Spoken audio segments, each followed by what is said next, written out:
What's up? We're back. We're here today to do a recommended video or a requested video, I meant to say. I'm going to be talking about my top picks for the best horror movies to watch during the month of October or on Halloween night, okay? So, we're going to start with, I almost said we're going to stop. We're going to start with the quintessential Halloween horror movie, okay? And that is, well, you would think it's the obvious thing, right? Halloween. Well, actually, it's not. It's Trick or Treat, okay? This movie is so good. This is a horror anthology film, and it's about, well, I'm not going to get into the plot because it's about a lot of things, and I don't want to give anything away. But all these short little stories are melded together by this character on the front here, and it's very cool. I think this was based off of a graphic novel, which I have seen before, but definitely go check this one out. It's got gore, it's got scares, it's got like a good dark comedy to it, and there's a great October vibe. You know, obviously because it takes place in October, but there's nothing like watching this movie in October and doing it right. This movie is good whenever you want to watch it, but definitely watch it this month or on Halloween night, especially Halloween night. This movie is so good for that. And my favorite like storyline in this movie is the old man and the sort not backstory to this character, but you get to know a little bit more about the character Sam. I'm pretty sure that's his name. Definitely check this out. Very cool. There are no real horror anthology movies like it. You know, you've seen movies kind of try to be like Trick or Treat, but there's nothing like Trick or Treat. Um, next up, we're gonna do. Sorry, I'm moving this real quick. Whoa. All right. Next up is Hereditary. Okay. Now, this movie is one of my favorite horror movies ever made. Partly because it's A24. A24 is so well done, but there's nothing like this one. Okay, and that's because there's a realism and grittiness and like real shocking feeling to this movie that really it's not like anything else I've seen because it like produces a genuine feeling of anxiety throughout, and that's when you know it's done a job right. Oh my god, I love this story. The special effects are great. The way the plot unfolds is perfect. The ending is bizarre and twisted in all the right ways. There's a perfect amount of gore by the end, especially. It's a slow burn, but it definitely pays off. I would say this is one of those movies that kind of hits the definition of slow burn just right. And oh, what's her name? This woman is great in the movie. You really feel like you're like coming undone watching her on the screen. Also, there's an amazing scene with ants, with fire, something with like a tool that cuts clay, I think. Oh my god, like super disturbing and ominous movie, and the score is so good. Really love that part of it. The music gets to you. Um Next up is another A24 movie, and that's The Witch, okay? Whoa, that glare was terrible. The Witch is great. There's a really crazy scene with a baby in that movie. Definitely check that out. It will blow you right out of the water if you're in the water, if you know what I mean. Next, we're gonna do a couple vampire movies that are just perfect for October. First up is the best vampire movie ever made, and that is Bram Stoker's Dracula, okay? You've got to watch this one. I don't need to say anything about it. It's perfect, all right? You get to see Dracula in all the best ways, too. That's it. Oh, it's just so good. So good. I haven't seen Dracula Untold. I got to check that one out, but there's nothing like Bram Stoker's Dracula.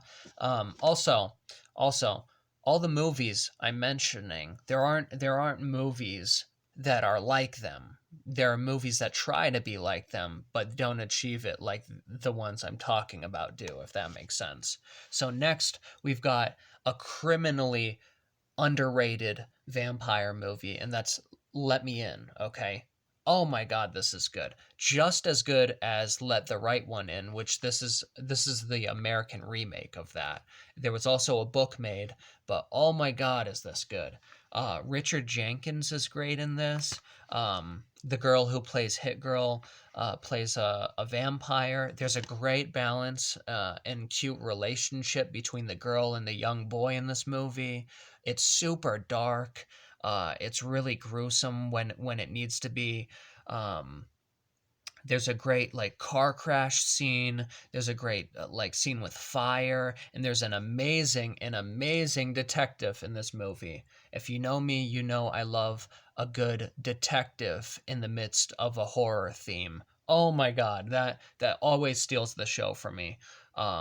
The detective is also played by the guy who plays Casey Jones in the 80s or 90s Teenage Mutant Ninja Turtles movies. Hey, I rolled over my words there, but it happens, you know? We roll with the punches. Anyway, that movie is amazing. It's so good. Next is The Lost Boys, and this is a given. This should already be on your list of things to watch in October. I shouldn't have to tell you this, but I'm telling you anyway, just to be sure, all right? So definitely check out that. All those are my favorite vampire movies. Next, we've got a great one for Halloween night, and that's Hell Night. This movie is very cool. This is, it's not, I don't think it's cheesy either. This is a really well done 80s slasher movie, the regular formula for a slasher movie, but the killer is something very different and cool. Um, Really great artwork on the cover there as well. I love Scream Factory for that. Next, we're going to do The Burning, which I believe came out around the same time as. Whoa, whoa, whoa. Clean up on aisle right here, you know? Oh my god. This was released around the same time as the first Friday the 13th, and this movie is better, so go check it out. This movie has a great killer in it, and that's Cropsy. Look at that cover there. Obviously, the dude on the front is the killer, and it's such a cool weapon. Like lawn trimmers or whatever they're called. Love this one. Awesome gore, and if you look closely, there are a lot of young actors that end up doing other things in this movie, which was kind of cool to see. Also, there's a kid in this movie who I'm pretty sure is in an episode of It's Always Sunny when he grows up. Hey, look closely, you'll know what I mean.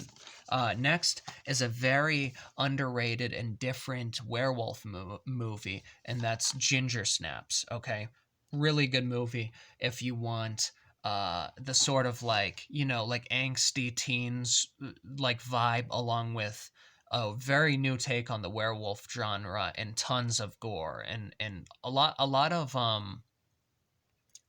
like dark comedy with even more like dark situations, I guess you can say. This movie gets gruesome very quickly, and it's very well done. So definitely check out Ginger Snaps.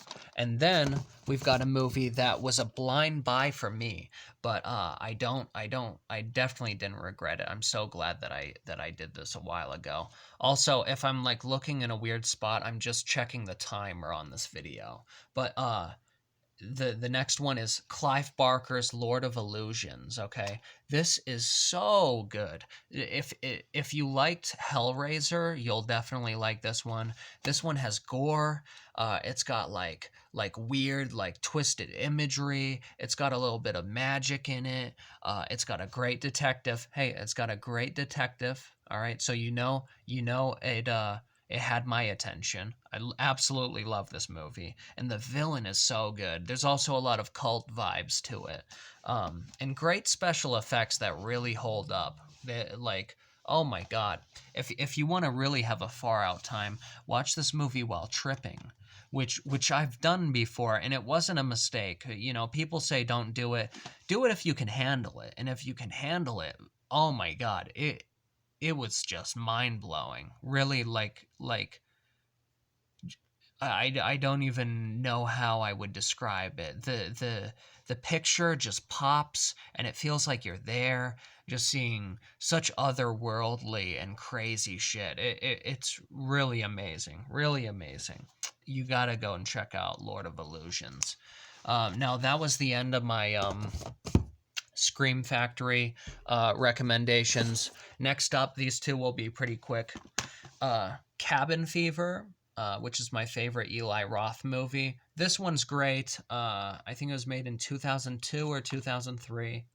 2003. Um, this has a lot of cool, like, gory, gross out scenes. It's got a good amount of comedy in it, good special effects, and a really simple but fun story. So I like this one a lot. I've always really enjoyed Cabin Fever. Then we've got Hostel 1 and 2. Now, a lot of people don't like these, or it'll get mixed reviews. The later Hostel movies suck. They suck ass, okay? But the first two are pretty good. The second one isn't a favorite, but definitely watch the first one, because when it came out, it was a very different thing. And clearly it inspired things like Saw and other, like, torture porn movies, you know. But this one's very well done. I like Hostel 1 a lot, and I'll always like it. Next we're gonna do an obvious must for October or Halloween, and that's Pet Sematary. I don't have to talk about this one at all. It's just a classic Stephen King movie. On top of that, you should check out a movie called Thinner, which is based off of the novel by Stephen King. That is also very well done. It's probably my favorite Stephen King movie. Next, we're going to do sort of controversial opinion, okay? But that's Wrong Turn. I have the set with movies 1 through 5, but the first 3 movies are the ones you really want to dig into. Number 1, it's almost a perfect backwoods slasher movie with really good special effects and a really good cast, for a horror movie, obviously. Number 2 has Henry Rollins in it, and he steals the show.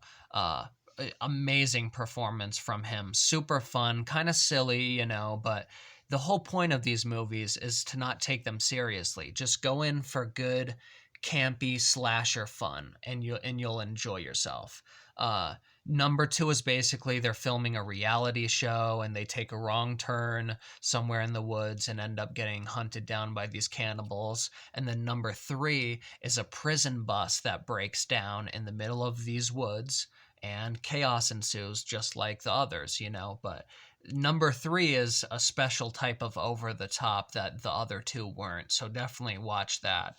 But anyway, I think numbers 1 through 3 are a must for October, so definitely watch those. Next, I'm going to talk about this one real quick. That's It Follows. I love this movie, very independent, smooth sort of vibe to this movie, and I like the whole theme. I like the entity. I like this thing a lot. Great special effects, and I love the way it was shot. Also, the music is great in this movie.